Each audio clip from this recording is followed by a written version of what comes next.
It's the Daily Dog. Hey y'all, welcome back to the Daily Doug. Thanks for being with me today. All right, y'all, this past weekend I had the great pleasure of attending my very first concert by the supergroup Transatlantic. And we had a great time. My wife, Megan, and I went. It was Saturday night up in Montclair, New Jersey. It's about an hour away from us. A lovely little theater. And it was so wonderful to be able to get out and to hear some great music that I had not yet heard, and to see some of the musicians that I've been covering here on the channel live and in person. And I even got to meet Neal in person, so it was quite a lot of fun. The Transatlantic is a prog supergroup. Neal Morse, Mike Portnoy, Roy Stolt, and Pete Trewavis. And they did this album called The Absolute Universe. It was their fifth album that they released back in 2021. And apparently they had worked on it some in 2019. They worked on it a bunch during lockdown in 2020. And the album is a concept album generally about the world's struggles during this time. And I saw a quote that Mike said about this tour. He says, "Between releasing our latest album in the middle of a worldwide pandemic and shutdown, and the already difficult task of trying to align our different schedules, even in the most normal of circumstances, it was uncertain if Transatlantic would ever get to play any shows in support of their album, The Absolute Universe.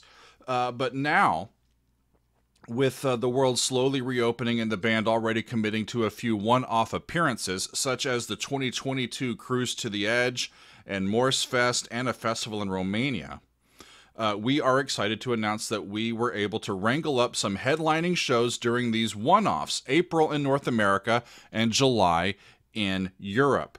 These are the only shows that we will be doing in support of the Absolute Universe. So if we can't make it to your area, it may be worth traveling to come and see us and share these special shows with us. While we wish we could do a full proper tour, getting to play any shows for this album is an unexpected treat that we weren't sure would ever happen, so better late than never."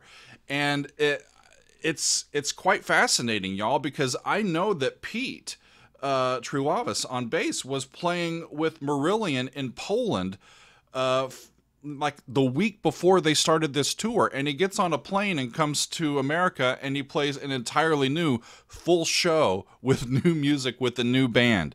It's astounding to me.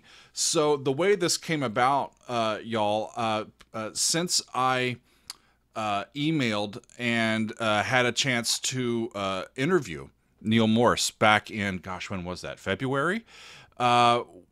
I was interviewing him specifically about his upcoming release, Troika, with Ross Jennings and Nick DiVirgilio, but we also talked about his other stuff coming up with the Neal Morse Band and with Transatlantic and Morse Fest and all that stuff. And so we've been talking a little bit on email, just back and forth. And so when I told him, "Hey, I'm going to be at the show on Saturday in New Jersey," he's like, "Well, let's chat. Let's make sure we chat." So we chatted, with email, and he said that he had to leave right after the show, but he can make time before the show. I'm like, okay, so that's what we're doing. So we get to the venue, got to meet up with a few Daily Doug patrons, and a lot of people said hello. It was really fun. So thanks to those of you that came up and said hello and introduced yourself. And then I got a text from the tour manager, and he said, "Meet me at the sound mixing board." So Megan and I walked down, and I'm like, the security is like, "Hello, what are you doing?" I'm like, "I'm supposed to meet a guy."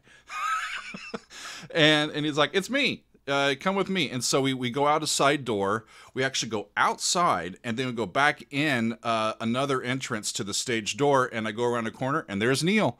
And he's just hanging out. They've had some food, and so we ended up chatting for about 5 or 6 minutes, and it was a real treat to get to say hello and to just introduce ourselves and talk. We ended up chatting a lot about about choir music, actually. His dad was a choir director, and Neal is into that stuff. And so we talked a little bit about our experiences and some repertoire that we love for choirs. I talked to him a little bit about my recent extended play lounge episode where we're looking at The Similitude of a Dream from the Neal Morse Band, and I told him how much I enjoyed that album as well. And so I'm thinking that in the future there might be an opportunity for me to work with Neal a little bit, or to do some work and continue to chat and to have a friend in the business. So Neal's been very nice and very welcoming and accommodating, and I'm very thankful to him for his time and friendship that he has offered. And I really did enjoy the concert. They came out, y'all. The doors opened at 7. Everybody comes in, and they've got the big screen up in the background because they had done, I think, a version of this that was synced to visuals, and so that's what they had. The band, actually, the way that the band was arranged on stage was quite fun, because I've never seen a live band with the drummer way upstage and on the side. So normally it's the drummer back in the back, in the middle, sort of just, hitting the skins, pounding away, right? And that's not what they did here. Mike was over on the side at the front of the stage and facing across the stage. And so from the audience, you could see down kind of almost off of his left shoulder and see a lot of what he was doing. And I was transfixed by Mike's playing. That's the first time I'd ever get to see him do his thing. And I've really gotten to enjoy a lot of his recordings and the way that he performs and plays his stuff over these last several months that I've been doing this. So it was a lot of fun to see him. They come out right at about 8 o'clock, and we know that they're going to be playing on this album, the Absolute Universe, and we know it's a long album. And so the lights go dark, and the visuals start. There's some backing tracks that start up, and the group comes on stage. There's no talking. They go right into it, and they play like the whole first side and without stopping, and it was magnificent. And then they stayed on stage. They get to the end. The audience is like cheering and applauding, and then Mike starts saying, "Okay, we're just going to take a little breather while we're here and talk to you guys for a few minutes, and then we're going to play the rest of the album." And I was thinking they're going to take an intermission and come back and play the rest of the album, but no. They stayed on stage and they played the whole rest of the album, and it was like an hour and 40 minutes set. And then they went off stage, took a breather, and came back and played some more great music. So it was a fun evening, a late evening, considering I had to get up early for Easter Sunday the next morning. But we had a wonderful time, and we have a little bit of some concert footage that I've edited down for y'all a little bit. So I am happy to share with you a little bit of what we experienced at the Transatlantic concert this past weekend. Enjoy.